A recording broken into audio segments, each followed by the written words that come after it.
ഇന്നത്തെ നമ്മളെ പുതിയൊരു വീഡിയോയിലേക്ക് എല്ലാവർക്കും സ്വാഗതം. ഇന്നത്തെ നമ്മളെ റെസിപ്പി നല്ല ടേസ്റ്റി ആയിട്ടുള്ള ഒരു കോക്കനട്ട് ബണ്ണിൻ്റെ റെസിപ്പിയാണ്.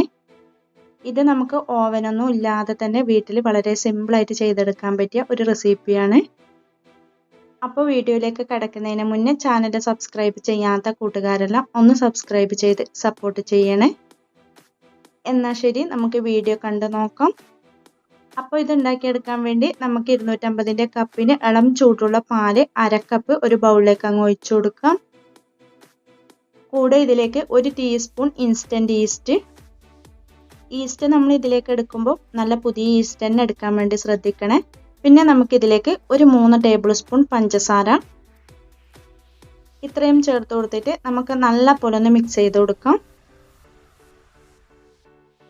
ഇതുപോലെ നന്നായിട്ടൊന്ന് ഇളക്കി കൊടുക്കണം. ഇതിപ്പോൾ ഞാനിവിടെ നന്നായിട്ടൊന്ന് ഇളക്കി കൊടുത്തിട്ടുണ്ട്. ഇനി ഇത് നല്ല പോലെ ഒന്ന് ആക്റ്റീവായി കിട്ടാൻ വേണ്ടി നമുക്കൊരു 10 മിനിറ്റ് റെസ്റ്റിന് മാറ്റി വെക്കാം. അങ്ങനെ ഇപ്പോൾ ഇതിപ്പോൾ ഒരു 10 മിനിറ്റ് ആയപ്പോഴത്തേനും ഈസ്റ്റെല്ലാം നന്നായിട്ട് ആക്റ്റീവായി കിട്ടിയിട്ടുണ്ട്. ഇനി ഇതിലേക്ക് ഒരു കോഴിമുട്ട പൊട്ടിച്ചൊഴിച്ചു കൊടുക്കാം.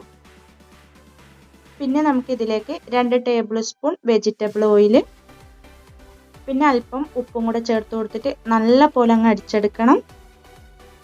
ഇതുപോലെ ഒരു വിസ്ക് വെച്ചിട്ട് നല്ല പോലെ അങ്ങ് അടിച്ചെടുത്താൽ മതി. അങ്ങനെ ഇതിപ്പോൾ ഞാനിവിടെ നല്ല പോലെ തന്നെ അങ്ങ് അടിച്ചെടുത്തിട്ടുണ്ട്. ഇതുപോലെ അടിച്ചെടുത്തതിന് ശേഷം ഇനി നമുക്ക് ഇതിലേക്ക് 250 കപ്പിന് തന്നെ 1/2 കപ്പ് മൈദപ്പൊടി ചേർത്ത് കൊടുക്കുന്നുണ്ട്. ഇതുപോലെ 1/2 കപ്പ് മൈദപ്പൊടി ചേർത്ത് കൊടുത്തിട്ട് നമുക്ക് കൈ വെച്ചിട്ട് തന്നെ നല്ല പോലെ അങ്ങ് കുഴച്ചെടുക്കണം. ഇതുപോലെ കുഴച്ചെടുക്കുന്ന സമയത്ത് നമ്മളെ കയ്യിൽ ഒട്ടിപ്പിടിക്കാതിരിക്കാൻ വേണ്ടി നമുക്ക് നമ്മളെ കയ്യിൽ കുറച്ച് ഓയിലൊന്നാക്കി കൊടുത്താൽ മതി. ഇതുപോലെ ഓയിലാക്കി കൊടുത്തിട്ട് നല്ല പോലെ തന്നെ അങ്ങ് കുഴച്ചെടുക്കണം. ഇതുപോലെ കുഴച്ചെടുക്കുന്ന സമയത്ത് ഒരുപാട് അങ്ങ് ലൂസായി തോന്നിയത് കൊണ്ട് ഞാൻ ഇതിലേക്ക് 2 ടേബിൾ സ്പൂണും കൂടെ മൈദപ്പൊടി ചേർത്ത് കൊടുത്തിട്ടുണ്ടായിരുന്നു. 1/2 കപ്പ് മൈദപ്പൊടി കൂടാതെ. ഇനി ഇത് നമുക്ക് നല്ല പോലെ തന്നെ അങ്ങ് കുഴച്ചെടുക്കണം. ഒരു 10 മിനിറ്റ് എങ്കിലും നമുക്കിത് കുഴച്ചെടുക്കണം. കൗണ്ടർ ടോപ്പിലേക്ക് മാറ്റിയിട്ട് ഞാൻ ഇതുപോലെ നല്ല സോഫ്റ്റ് ആയിട്ട് കുഴച്ചെടുത്തിട്ടുണ്ട്. ഇതുപോലെ നല്ല സോഫ്റ്റായി കുഴച്ചെടുത്തതിന് ശേഷം നമുക്കൊരു ബൗളിലേക്ക് കുറച്ച് ഓയിൽ ഇതുപോലെ അങ്ങ് ബ്രഷ് ചെയ്ത് കൊടുക്കാവുന്നതാണ്. ഇതുപോലെ ഓയിൽ നന്നായിട്ടൊന്ന് ബ്രഷ് ചെയ്ത് കൊടുത്തതിന് ശേഷം നമ്മൾ കുഴച്ചെടുത്ത ആ മാവ് ഇതിലേക്ക് അങ്ങ് ഇറക്കി വെച്ച് കൊടുക്കണം. ഇനി നമുക്ക് ഈ മാവിൻ്റെ മുകളിലും ഇതുപോലെ കുറച്ച് ഓയിലൊന്ന് ബ്രഷ് ചെയ്ത് കൊടുക്കാവുന്നതാണ്. ഇതുപോലെ ഓയിലൊന്ന് ബ്രഷ് ചെയ്ത് കൊടുത്തതിന് ശേഷം നമുക്ക് ഇതിൻ്റെ മുകളിലേക്ക് ഇതുപോലെ ഒരു നനഞ്ഞ കോട്ടൺ തുണി പിഴിഞ്ഞിട്ട് ഇതുപോലെ അങ്ങ് ഇട്ട് കൊടുക്കണം. ഇനി ഇത് നമുക്ക് നല്ല പോലെ അങ്ങ് പൊന്തി കിട്ടാൻ വേണ്ടി ഒരു 2 മണിക്കൂർ റെസ്റ്റിന് മാറ്റി വെക്കാം. ഇനി ഇതിലേക്ക് വേണ്ട ഫില്ലിങ് റെഡിയാക്കി എടുക്കാൻ വേണ്ടി നമുക്കൊരു ബൗളിലേക്ക് 250 കപ്പിന് തന്നെ 3/4 കപ്പ് ചിരവിയ തേങ്ങ എടുത്തിട്ടുണ്ട്. പിന്നെ നമുക്കിനി ഇതിലേക്ക് ചേർത്ത് കൊടുക്കേണ്ടത് ഇതുപോലെ ഒരു 1/4 കപ്പ് ടൂട്ടി ഫ്രൂട്ടിയാണ്. പിന്നെ കുറച്ച് ക്യാഷും ഉണക്കമുന്തിരിയും കൂടി ഇട്ട് കൊടുക്കുന്നുണ്ട്. ഇനി നമുക്ക് മധുരത്തിന് ആവശ്യമായ പഞ്ചസാര പൊടിച്ചത് ഇതിലേക്ക് ഇട്ട് കൊടുക്കണം. ഞാനിപ്പോൾ ഇതിലേക്ക് ഒരു 5 ടേബിൾ സ്പൂൺ പഞ്ചസാര പൊടിച്ചത് ചേർത്ത് കൊടുക്കുന്നുണ്ട്. പിന്നെ 1/4 ടീസ്പൂൺ ഏലക്കാപ്പൊടി, 1 ടേബിൾ സ്പൂൺ നെയ്യ്, ഇത്രയും ചേർത്ത് കൊടുത്തിട്ട് നമുക്ക് നല്ല പോലെ ഒന്ന് മിക്സ് ചെയ്ത് കൊടുക്കണം. ഇതുപോലെ നന്നായിട്ടൊന്ന് ഇളക്കി കൊടുത്താൽ മതി. അങ്ങനെ ഇപ്പോൾ നമുക്ക് ഇതിലേക്ക് വേണ്ട ഫില്ലിങ് ഇവിടെ റെഡിയായി കിട്ടിയിട്ടുണ്ട്.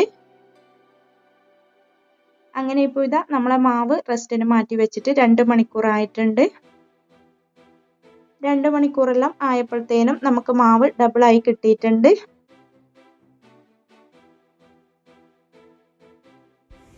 ഇനി മാവ് എടുത്തിട്ട് നമുക്കൊന്ന് 2ആയിട്ട് കട്ട് ചെയ്തെടുക്കണം. ഒന്ന് കുറച്ചൊന്ന് ചെറുതായിട്ടും ഒന്ന് കുറച്ചൊന്ന് വലുതായിട്ടുമാണ് നമുക്ക് കട്ട് ചെയ്തെടുക്കേണ്ടത്. ഇതുപോലെ കട്ട് ചെയ്തെടുത്തതിന് ശേഷം കുറച്ച് വലുതായിട്ട് കട്ട് ചെയ്തെടുത്ത ആ മാവ് ഇതുപോലെ അടച്ചു വെച്ച് കൊടുക്കണം.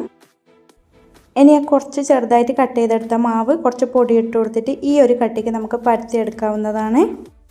ഒരുപാട് അങ്ങ് കട്ടി കുറക്കാൻ പാടില്ല. ഈ ഒരു കട്ടിക്കായിരിക്കണം നമ്മൾ പരത്തിയെടുക്കേണ്ടത്. പിന്നെ നമ്മളിത് ഏത് പാത്രത്തിലാണോ ബേക്ക് ചെയ്തെടുക്കുന്നത് ആ ഒരു പാത്രത്തിൻ്റെ അളവിന് വേണം പരത്തിയെടുക്കാൻ. ഞാനിപ്പോൾ ഇതുപോലത്തെ ഒരു സ്റ്റീൽ പ്ലേറ്റിലാണ് ബേക്ക് ചെയ്തെടുക്കുന്നത്. ഇനി നമുക്കിതിലേക്ക് കുറച്ചൊന്ന് ഓയിലാക്കി കൊടുത്തിട്ട് നല്ല പോലെ ഒന്ന് ബ്രഷ് ചെയ്ത് കൊടുക്കാം. ഇതുപോലെ ഓയിൽ നന്നായിട്ടൊന്ന് ബ്രഷ് ചെയ്ത് കൊടുത്തതിന് ശേഷം നമ്മൾ പരത്തിയെടുത്ത ആ മാവ് ഇതിലേക്ക് അങ്ങ് വെച്ച് കൊടുക്കാം. ഇനി നമുക്കിതിൻ്റെ സൈഡ് ഭാഗമെല്ലാം ഇതുപോലെ ഒന്ന് ലെവൽ ചെയ്ത് കൊടുക്കാവുന്നതാണ്. അങ്ങനെ ഇതിൻ്റെ സൈഡ് ഭാഗമെല്ലാം ഞാൻ ഇതുപോലെ ഒന്ന് ലെവൽ ചെയ്ത് കൊടുത്തിട്ടുണ്ട്. ഇനി നമുക്ക് അടുത്ത ആ മാവും ഇതുപോലെ തന്നെ അങ്ങ് പരത്തിയെടുക്കാം. ഇനി നമ്മൾ ആദ്യം പരത്തിയെടുത്ത ഇതിൻ്റെ മുകളിലേക്ക് നമ്മൾ റെഡിയാക്കി എടുത്ത ആ ഫില്ലിങ് മുഴുവനായിട്ടും ഇതുപോലെ അങ്ങ് വെച്ച് കൊടുക്കാവുന്നതാണ്.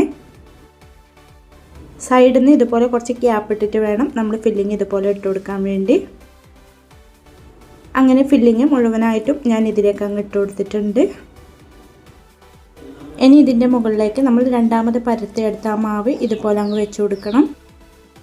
ഇതുപോലെ പരത്തിയെടുത്തത് വെച്ച് കൊടുത്തതിന് ശേഷം നമുക്ക് ഇതിൻ്റെ സൈഡ് ഭാഗമെല്ലാം കൈവച്ചിട്ട് നല്ല പോലെ ഇതുപോലെ അങ്ങ് ഒട്ടിച്ചു കൊടുക്കാവുന്നതാണ്. അങ്ങനെ സൈഡ് ഭാഗമെല്ലാം ഞാൻ നല്ല പോലെ ഒട്ടിച്ചു കൊടുത്തിട്ടുണ്ട്. സൈഡ് ഭാഗം ഇതുപോലെ നന്നായിട്ട് തന്നെ ഒട്ടിച്ചു കൊടുക്കണം, അല്ലാന്നുണ്ടെങ്കിൽ ബേക്ക് ചെയ്തെടുക്കുന്ന സമയത്ത് പൊട്ടിപ്പോകും. ഇനി ഇത് ഒരു 25 മിനിറ്റും കൂടെ നമുക്ക് റെസ്റ്റിന് മാറ്റി വെക്കണം. അങ്ങനെ വെച്ച് കൊടുത്താൽ മാത്രമേ നമുക്കിത് നല്ല പെർഫെക്റ്റ് ആയിട്ട് കിട്ടുള്ളൂ. അങ്ങനെ ഇതിപ്പം 25 മിനിറ്റ് ആയിട്ടുണ്ട്. ഇതുപോലെ കുറച്ചും കൂടെ നമുക്കിത് പൊന്തി കിട്ടിയിട്ടുണ്ട്. ഇനി നമുക്ക് ഇതിൻ്റെ മുകളിൽ കുറച്ച് എഗ് വാഷ് ചെയ്ത് കൊടുക്കണം. അതിനുവേണ്ടി ഒരു ബൗളിലേക്ക് ഒരു മുട്ട പൊട്ടിച്ച് ഒഴിച്ച് കൊടുക്കുന്നുണ്ട്. കൂടെ ഇതിലേക്ക് 1 ടേബിൾ സ്പൂൺ പാലും കൂടെ ഒഴിച്ച് കൊടുത്തിട്ട് നല്ല പോലെ ഒന്ന് അടിച്ചെടുക്കാം. അങ്ങനെ ഇതിപ്പം ഞാനിവിടെ നന്നായിട്ട് അടിച്ചെടുത്തിട്ടുണ്ട്. ഇനി നമുക്കിതിൻ്റെ മുകളിൽ നല്ല പോലെ ഒന്ന് സ്പ്രെഡ് ചെയ്ത് കൊടുക്കാം. ഇതുപോലെ നമ്മൾ എഗ് വാഷ് ചെയ്ത് കൊടുക്കുമ്പോഴാണ് നമുക്കിതിൻ്റെ മുകളിൽ നല്ല ഡാർക്ക് കളറായി കിട്ടുന്നത്. അങ്ങനെ ഇതിൻ്റെ മുകളിൽ ഞാൻ നന്നായിട്ടൊന്ന് എഗ് വാഷ് ചെയ്ത് കൊടുത്തിട്ടുണ്ട്. ഇനി നമുക്ക് വീണ്ടും ഇതിൻ്റെ സൈഡ് ഭാഗമെല്ലാം നല്ല പോലെ ഒന്ന് ഒട്ടിച്ചു കൊടുക്കണം. ഇതുപോലെ സൈഡ് ഭാഗമെല്ലാം നമുക്ക് വീണ്ടും നല്ല പോലെ ഒട്ടിച്ചു കൊടുത്തതിന് ശേഷം ബേക്ക് ചെയ്തെടുക്കുന്ന സമയത്ത് ഒരുപാട് അങ്ങ് പൊന്തിപ്പോവാതിരിക്കാൻ വേണ്ടി നമുക്കൊരു ഫോർക്ക് വെച്ചിട്ട് ഇതുപോലെ ചെറുതായിട്ട് ഇതിൻ്റെ അവിടെ ഇവിടെയും ഒന്ന് കുത്തി കൊടുക്കാം. ഒരുപാട് ആഴത്തിലങ്ങ് കുത്തണ്ട, പതിയെ ഇതുപോലെ കുത്തി കൊടുത്താൽ മതി. ഇനി ഇത് നമുക്ക് പെട്ടെന്ന് തന്നെ ബേക്ക് ചെയ്തെടുക്കാം. ഇത് ബേക്ക് ചെയ്തെടുക്കാൻ വേണ്ടി അടികട്ടിയുള്ളൊരു പാത്രം മീഡിയം ടു ഹൈ ഫ്ലെയിമിൽ 5 മിനിറ്റ് നന്നായിട്ട് പ്രീഹീറ്റ് ചെയ്തെടുത്തിട്ടുണ്ട്. അതിലേക്കൊരു സ്റ്റാൻഡും കൂടെ ഇറക്കി വെച്ച് കൊടുത്തിട്ടുണ്ടായിരുന്നു. ഇനി നമുക്കിതിലേക്ക് അങ്ങ് ഇറക്കി വെച്ച് കൊടുക്കാം. ഇനി നമുക്കിതുപോലെ ഒന്ന് അടച്ചു വെച്ച് കൊടുക്കണം. ആവി ഒട്ടും തന്നെ പുറത്തു പോകാൻ പാടില്ല. ഇനി ഇത് നമുക്ക് മീഡിയം ടു ലോ ഫ്ലെയിമിൽ ഒരു 25 മിനിറ്റ് വെച്ച് കൊടുക്കാം. 25 മിനിറ്റിന് ശേഷം നമുക്കൊരു 15 മിനിറ്റ് ലോ ഫ്ലെയിമിലും കൂടെ വെച്ച് കൊടുത്താൽ മതി. അങ്ങനെ ഇതിപ്പം ഏകദേശം 40 മിനിറ്റ് ആയപ്പോഴത്തേനും ഇതുപോലെ റെഡിയായി കിട്ടിയിട്ടുണ്ട്. ഇനി ഇത് നമുക്ക് ഇതുപോലെ ഒന്ന് കുത്തി നോക്കാം. അങ്ങനെ ഇതിപ്പം എനിക്കിവിടെ 40 മിനിറ്റ് ആയപ്പോഴത്തേനും റെഡിയായി കിട്ടിയിട്ടുണ്ട്. ഇനി ഫ്ലെയിം അങ്ങ് ഓഫാക്കി കൊടുക്കാം. ഇത് നമ്മൾ ഓവനിൽ ചെയ്തെടുക്കാത്തതുകൊണ്ട് നമുക്ക് മുകൾ ഭാഗം കുറച്ച് കളറായി കിട്ടാൻ വേണ്ടി നമുക്കൊരു പ്ലേറ്റിലേക്ക് ഇതുപോലെ അങ്ങ് മറിച്ചിട്ട് കൊടുക്കണം. ഇതുപോലെ മറിച്ചിട്ട് കൊടുത്തതിന് ശേഷം മുകൾ ഭാഗം അടിയിൽ വരുന്ന രീതിയിൽ നമുക്ക് ഈ പ്ലേറ്റിലേക്ക് തന്നെ ഇതുപോലെ അങ്ങ് ഇട്ട് കൊടുക്കാം. ഇനി ഇത് നമുക്ക് വീണ്ടും ഈ പാത്രത്തിലേക്ക് തന്നെ ഇറക്കി വെച്ച് കൊടുത്തിട്ട് ഒരു 5 മിനിറ്റും കൂടെ വെച്ച് കൊടുക്കാം.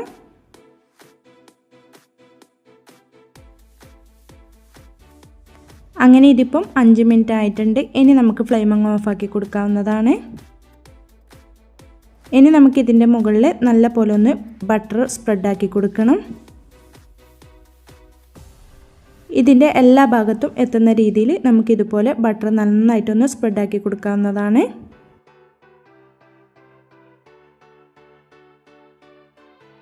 ഇതുപോലെ ബട്ടർ നല്ലപോലെ സ്പ്രെഡാക്കി കൊടുത്തതിന് ശേഷം നമുക്കിത് ഇനി നല്ല പോലെ ഒന്ന് ചൂടാറി കിട്ടണം. അങ്ങനെ ഇതിപ്പം നല്ല പോലെ ചൂടാറി കിട്ടിയിട്ടുണ്ട്. ചൂടാറി കിട്ടിയതിന് ശേഷം നമുക്കിതുപോലെ അങ്ങ് കട്ട് ചെയ്ത് നോക്കാം. ഇത് നമ്മൾ ഓവനില്ലാതെയാണ് ചെയ്തതെങ്കിലും നല്ല ടേസ്റ്റുമാണ്, അതുപോലെ തന്നെ നല്ല സോഫ്റ്റുമായിട്ടാണ് നമുക്ക് കിട്ടുന്നത്. അങ്ങനെ ഇതാ നല്ല ടേസ്റ്റി ആയിട്ടുള്ള കോക്കനട്ട് ബൺ ഇവിടെ റെഡിയായി കിട്ടിയിട്ടുണ്ട്. അപ്പോൾ എല്ലാവരും ഇതുപോലെ ഒന്ന് ട്രൈ ചെയ്ത് നോക്കാനും വീഡിയോ ഇഷ്ടപ്പെടുവാണെങ്കിൽ മറക്കാതെ തന്നെ ഒന്ന് ലൈക്ക് ചെയ്യാനും കമൻറ്റ് ചെയ്യാനും സബ്സ്ക്രൈബ് ചെയ്ത് സപ്പോർട്ട് ചെയ്യാനും മറക്കല്ലേ. ഇൻഷാ അല്ലാഹ് അടുത്തൊരു പുതിയ വീഡിയോ ആയിട്ട് നമുക്ക് വീണ്ടും കാണാം. Thank you for watching.